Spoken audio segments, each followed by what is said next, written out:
Assalamualaikum warahmatullahi wabarakatuh. Perkenalkan, kami dari kelompok 8 yang terdiri dari 4 anggota kelompok dan saya sendiri, Ayu Prapitasari. Kami di sini akan mempresentasikan hasil diskusi kami tentang negosiasi strategis dan perencanaan. Strategis dan perencanaan efektif merupakan langkah awal terpenting guna mencapai tujuan negosiasi. Dengan perencanaan efektif dan menetapkan target, sebagian besar negosiator dapat mencapai tujuan mereka. Lalu tanpa keduanya, hasil negosiasi lebih sering diperoleh karena kebetulan daripada karena upaya negosiator. Perencanaan sistematis bukanlah sesuatu yang dilakukan oleh sebagian besar negosiator secara sungguh-sungguh. Meski batas waktu dan tekanan kerja mempersulit pencarian waktu untuk membuat perencanaan secara memadai. Bagi kebanyakan negosiator, perencanaan adalah hal yang benar-benar membosankan sehingga mudah diabaikan agar dapat segera bertindak. Sebuah penelitian terhadap para negosiator sukses yang dilakukan oleh Rickham 1980 menyatakan bahwa dalam proses perencanaan, negosiator terampil dibandingkan dengan negosiator rata-rata. Yang pertama, mengkaji alternatif-alternatif tindakan yang lebih beragam. Yang kedua, bekerja lebih keras untuk mencari pijakan bersama dengan pihak lain. Yang ketiga, menghabiskan lebih banyak waktu untuk mempelajari implikasi jangka panjang dari masalah-masalah yang ada. Yang keempat, amat lebih cenderung untuk menetapkan batasan tinggi dengan rendah atau rentan penyelesaian yang diterima. Meski hasil penelitian ini tampak masuk akal, profesi ini masih memerlukan bukti penelitian yang lebih empiris untuk memperkuat efektivitas strategi dan proses perencanaan yang dipaparkan.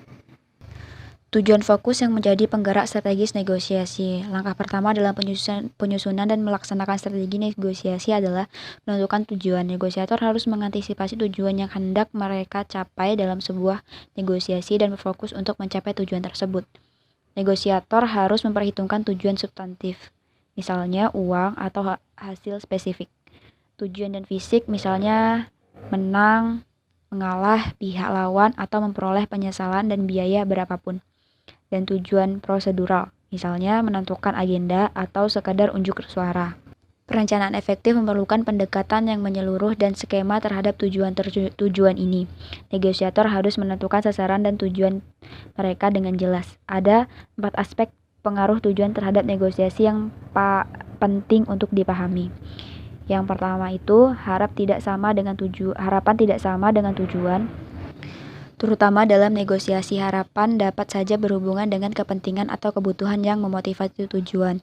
Tujuan sering bertautan pada tujuan pihak lain. Lautan antara tujuan kedua pihak menentukan suatu masalah yang harus dipecahkan terhadap batasan untuk tujuan. Yang selanjutnya, tujuan yang efektif harus bersifat konkret, spesifik, dan terukur. Pengaruh tidak langsung tujuan terhadap pilihan strategi. Tujuannya sederhana dan langsung seringkali dapat dicapai dalam suatu sesi negosiasi dan dengan strategi negosiasi yang sederhana. Hasilnya kita sering membatasi pandangan kita terhadap dampak dalam mengejar tujuan jangka panjang, terutama bila dampaknya berjangka panjang. Pemikiran jangka panjang pendek ini mempengaruhi pilihan strategis kita dalam mengembangkan dan membingkai tujuan. Kita dapat saja mengabaikan hubungan di masa kini atau masa datang dengan pihak lain karena lebih mementingkan kepentingan sempit untuk mencapai tujuan substantif. Selanjutnya, strategi rencana keseluruhan untuk mencapai tujuan. Setelah negosiator mengartikulasi tujuan, mereka beralih pada unsur kedua dalam rangkaian. Memilih dan menyusun strategi. Ahli strategi bisnis mendefinisikan strategi sebagai pola atau rencana yang mengintegritaskan target, kebijakan, dan rangkaian tindakan organisasi menjadi suatu keseluruhan. Strategi versus taktik. Taktik adalah tindakan adaptif jangka pendek yang bertujuan untuk membangun atau mencapai strategi luas, tingkat tertinggi yang kemudian memberikan stabilitas, keseimbangan, dan arah bagi perilaku taktis. Pendekatan unilateral versus pendekatan bilateral terhadap strategi. Pemilihan strategi unilateral adalah pilihan yang diambil tanpa keterlibatan aktif dengan pihak lain. Strategi yang dibuat secara unilateral hampir sepenuhnya bersifat atau satu pihak dan dengan sengaja mengabaikan segala informasi tentang negosiator lain. Model Dewey, kepentingan sebagai sarana untuk menjabarkan strategi negosiasi. Savage, Baer, dan Sorensen 1989 mengusulkan model serupa untuk pemilihan strategi negosiasi. Menurut model ini, pemilihan strategi unilateral yang dilakukan negosiator tercermin dalam jawaban terhadap dua pertanyaan sederhana. Yang pertama, sejauh mana kepentingan negosiator ini untuk mencapai hasil substantif yang dipertaruhkan dalam negosiasi ini atau tujuan substantif. Selanjutnya, sejauh mana kepentingan negosiator akan kualitas hubungan dengan pihak lain di masa kini dan masa mendatang atau tujuan hubungan. Strategi situasional alternatif model ini memiliki kekuatan karena mengharuskan negosiator untuk menentukan tingkat kepentingan dari prioritas relatif dari dua dimensi dalam penyelesaian yang diinginkan. Kedua pertanyaan menghasilkan setidaknya 4 tipe strategi sebagai negosiator: penghindaran, akomodasi, kompetisi, dan kolaborasi. Strategi non-keterlibatan. Penghindaran dapat memenuhi beberapa tujuan negosiasi. Strategi sebenarnya terhadap banyak alasan mengapa negosiator dapat memilih untuk tidak bernegosiasi serupa dengan alasan menghindari konflik. Strategi keterlibatan aktif. Akomodasi, kompetisi, dan kolaborasi. Kompetisi dan kolaborasi telah dipaparkan secara mendalam di bab 2. Sebelumnya, kompetisi dijabarkan di bawah ini sebagai negosiasi distributif atau menang kalah, dan kolaborasi sebagai negosiasi integratif atau menang-menang. Akomodasi serupa dengan kompetisi sebagai strategi menang kalah meski memiliki citra yang hampir berbeda.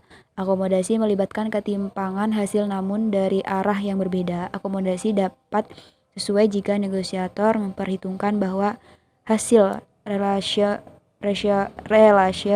lebih penting daripada hasil substantif. Dengan kata lain, negosiator ingin agar pihak lain menang, membuat pihak lain senang, atau tidak membahayakan hubungan yang ada dengan bersikeras mencapai tujuan substantif tertentu. Baik, selanjutnya akan dilanjutkan oleh Mbak Naziah. Saya Viva Nur Naziah, NPM 0216. Selanjutnya adalah memahami alur negosiasi, tingkat dan tahap. Sebelum mengkaji proses perencanaan negosiasi yang secara spesifik, penting untuk memahami langkah-langkah negosiasi untuk memahami kecenderungan perkembangan negosiasi dan pentingnya perencanaan.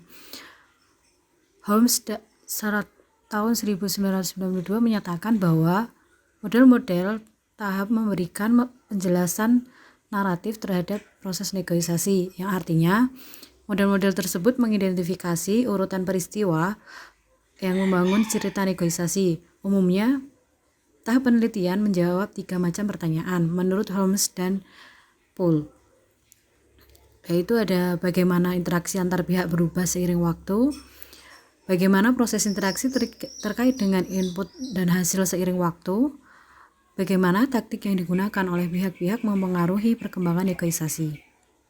Deskripsi sederhana tentang urutan peristiwa-peristiwa dalam negosiasi belum cukup untuk meningkatkan praktik negosiasi. Greenhalgh mengajukan model tahapan negosiasi yang terutama relevan bagi negosiasi integratif. Greenhalgh berpendapat bahwa ada 7 langkah penting dalam proses negosiasi yang ideal. Yang pertama ada persiapan, pembinaan hubungan, pengumpulan informasi, penggunaan informasi, penawaran atau bidding, menutup penawaran, serta menerapkan kesepakatan. Dalam tahap persiapan, menentukan hal penting, mengidentifikasi tujuan, berpikir ke depan tentang cara bekerja sama dengan pihak lain. Lalu yang kedua, dalam tahap pembinaan hubungan, yaitu mengenal pihak lain, memahami letak persamaan dan perbedaan Anda dan pihak lain, serta membangun komitmen untuk mencapai serangkaian hasil yang saling menguntungkan. Greenhalgh berpendapat bahwa tahap ini sangat penting untuk beralih dengan baik ke tahap selanjutnya. Lalu yang ketiga ada pengumpulan informasi. Di sini mempelajari hal yang perlu diketahui tentang isu-isu, tentang pihak lain dan kebutuhan mereka, tentang keterlaksanaan atau visibility-nya, kemungkinan penyelesaian dan tentang kemungkinan yang terjadi apabila gagal mencapai kesepakatan dengan pihak lain. Lalu tahap keempat, penggunaan informasi. Dalam tahap ini, negosiator membangun posisi yang mereka inginkan untuk hasilnya dan penyelesaian yang mereka inginkan, yaitu posisi yang akan memaksimalkan kebutuhannya sendiri. Lalu di tahap kelima ada penawaran atau bidding. Proses ini mengambil langkah posisi awal dan ideal negosiator menuju hasil yang lebih aktual. Penawaran merupakan proses yang dilalui oleh masing-masing pihak untuk menyatakan penawaran awal mereka dan kemudian mereka mengambil langkah dan dalam penawaran tersebut menuju pihak ke tengah. Yang keenam, menutup penawaran. Tahap ini tujuannya adalah membangun komitmen terhadap persetujuan yang dicapai di tahap sebelumnya. Baik negosiator maupun pihak lain harus memastikan bahwa mereka telah mencapai kesepakatan yang memuaskan atau setidaknya yang mereka terima. Lalu di tahapan ketujuh, yang merupakan tahapan terakhir, menerapkan kesepakatan. Di sini menentukan siapa yang harus melakukan apa setelah kesepakatan tercapai. Bukan hal yang langka apabila pihak-pihak menemukan bahwa kesepakatan tersebut memiliki kelemahan, bahwa ada beberapa poin yang terlewatkan, atau bahkan bahwa situasi yang ada telah berubah dan timbul isu-isu baru. Berikutnya, bersiap untuk mengimplementasikan strategi proses perencanaan. Fondasi dalam kesuksesan dalam bernegosiasi tidak sama dengan permainan atau drama. Kekuatan dominan untuk kesuksesan bernegosiasi ini terletak dalam perencanaan yang dilakukan sebelum dialog. Perencanaan efektif juga memerlukan kerja keras dalam poin-poin berikut. Mengidentifikasi masalah, menghimpun isu-isu, dan mendefinisikan gabungan penawaran, mendefinisikan kepentingan, mendefinisikan titik resistensi, mendefinisikan alternatif atau BATNA, mendefinisikan tujuan sendiri atau target, dan membuka penawaran langkah awal. Mengevaluasi konstituen dan konteks sosial terjadinya negosiasi, menganalisis pihak lain, merencanakan penyajian dan pembelaan terhadap isu, mendefinisikan protokol di mana dan kapan negosiasi akan didirikan, siapa yang akan hadir, dan agenda apa saja yang akan dibahas, dan lain sebagainya. Sebelum membahas secara lebih rinci pada tahapan ini, poin-poin tersebut merupakan kearifan kolektif dari banyak sumber yang masing-masing memiliki langkah penting dan urutannya berbeda. Di sini terdapat 4 hal yang harus diperhatikan. Yang pertama, kita harus mengasumsikan bahwa proses perencanaan tunggal dapat diterapkan untuk proses distributif maupun integratif. Yang kedua, kita harus memusatkan perhatian pada proses distributif dan integratif secara perbedaan di antara keduanya. Yang ketiga, kita harus berasumsi bahwa sebagian besar akan dilakukan secara 1 lawan 1, yang artinya Anda dan individu negosiator lain.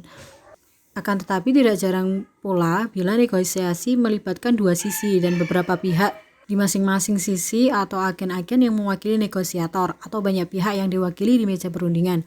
Lalu yang terakhir, meskipun kita menjabarkan langkah-langkah ini relatif secara linear, perencanaan menyeluruh dan mutakhir akan mengharuskan negosiator untuk sedikit banyak melakukannya. Mendefinisikan isu-isu.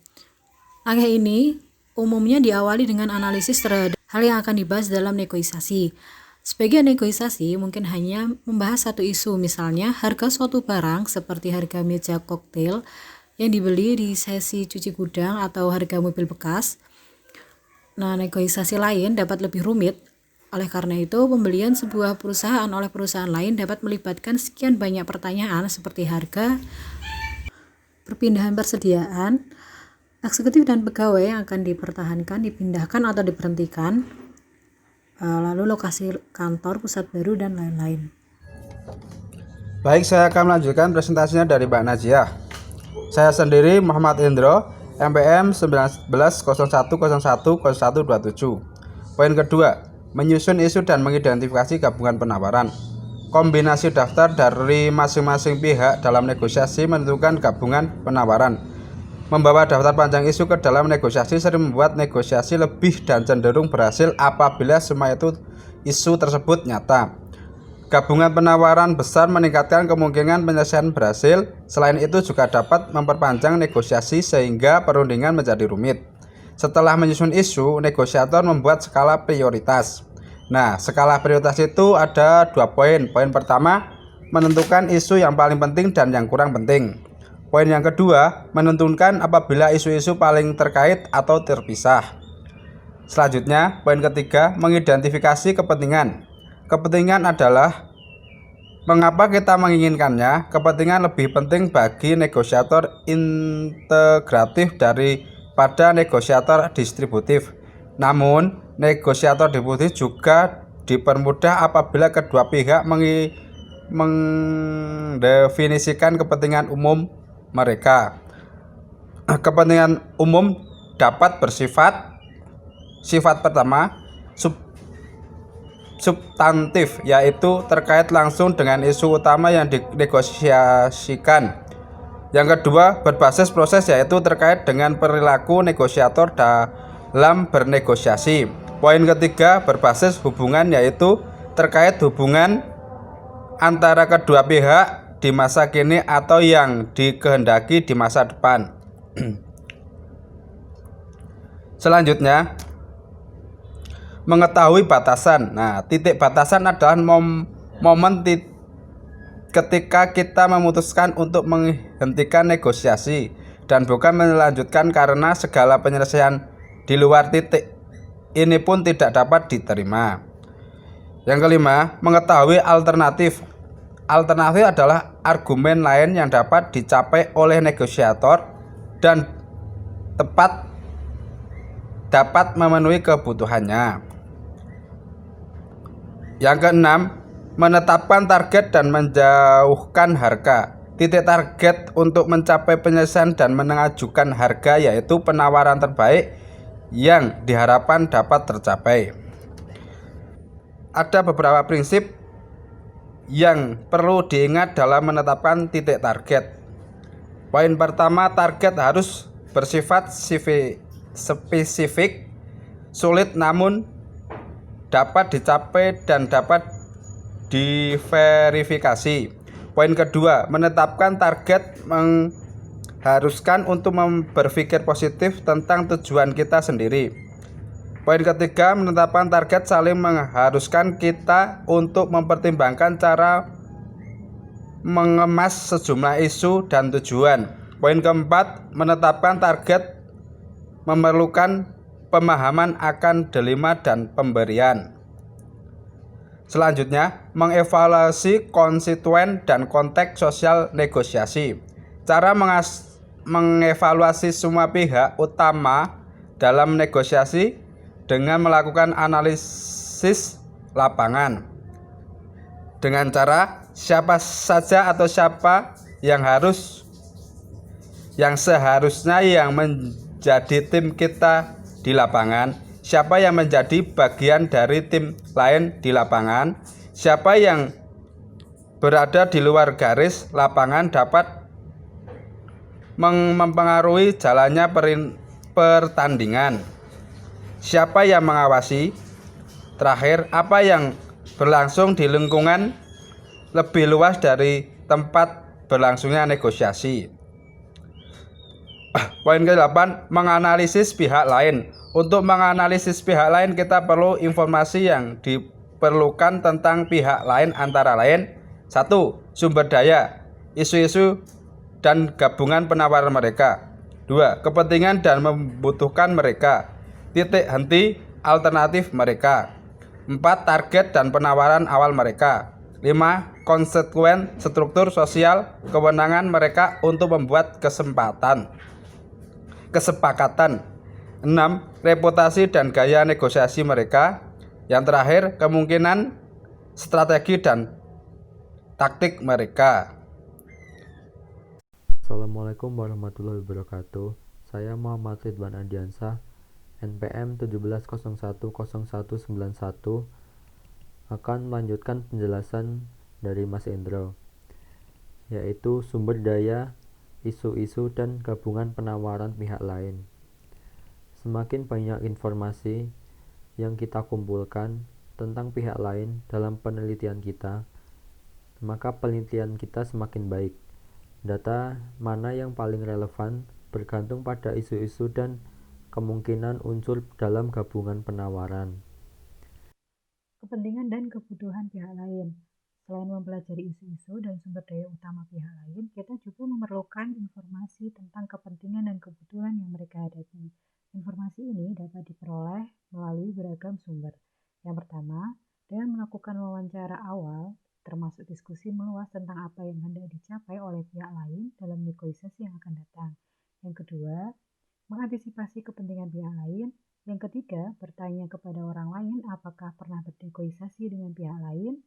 Yang keempat, membaca pandangan pihak lain terhadap diri mereka sendiri di media. Yang selanjutnya titik henti dan alternatif pihak lain. Kita juga perlu mengetahui titik henti dan alternatif pihak lain. Seberapa jauh mereka dapat melangkah, lalu berapa nilai maksimal yang mereka berikan kepada kita, apa yang akan mereka lakukan jika negosiasi itu gagal, lalu memahami batasan dan alternatif pihak lain merupakan hal penting karena akan memberikan informasi kepada kita tentang sejauh mana kita dapat mendorong mereka. Yang selanjutnya adalah target dan penawaran awal pihak lain. Setelah negosiator mendapatkan informasi tentang gabungan isu-isu, gabungan penawaran, dan kepentingan pihak lain, ia juga perlu memahami tujuan mereka. Yang selanjutnya adalah konstituen, struktur sosial, dan kewenangan pihak lain. Penting bagi kita untuk memahami konteks sosial yang lebih luas bagi pihak lain dari negosiasi yang akan dilakukan. Siapa saja yang mereka hadirkan di meja perundingan, lalu kepada siapa mereka bertanggung jawab, lalu aturan atau prosedur apa saja yang akan mereka ikuti. Yang selanjutnya adalah reputasi dan gaya negosiasi pihak lain. Jenis informasi ini merupakan penentu penting terhadap cara mendekati pihak lain dalam negosiasi. Reputasi mereka sebagai pihak yang bertindak kooperatif dan kompetitif dapat menentukan strategi yang digunakan dalam negosiasi berikutnya. Yang pertama ada bagaimana pendahulu pihak lain bernegosiasi dengan Anda di masa lalu bernegosiasi dalam konteks sama maupun yang berbeda. Dan yang ketiga, bagaimana pihak lain bernegosiasi dengan pihak lain di masa lalu. Yang selanjutnya adalah strategi dan teknik pihak lain. Terakhir, akan bermanfaat pula jika kita mendapatkan informasi tentang strategi dan taktik yang hendak digunakan oleh pihak lain. Meskipun kecil kemungkinan pihak lain mengungkapkan strateginya, terutama jika mereka berniat menggunakan taktik distributif, kita dapat mengumpulkan informasi ini dari data yang dikumpulkan pada tahap persiapan. Mungkin cukup sekian yang dapat saya jelaskan. Apabila ada salah kata, kami mohon maaf. Wabillahi taufik wal hidayah. Wassalamualaikum warahmatullahi wabarakatuh.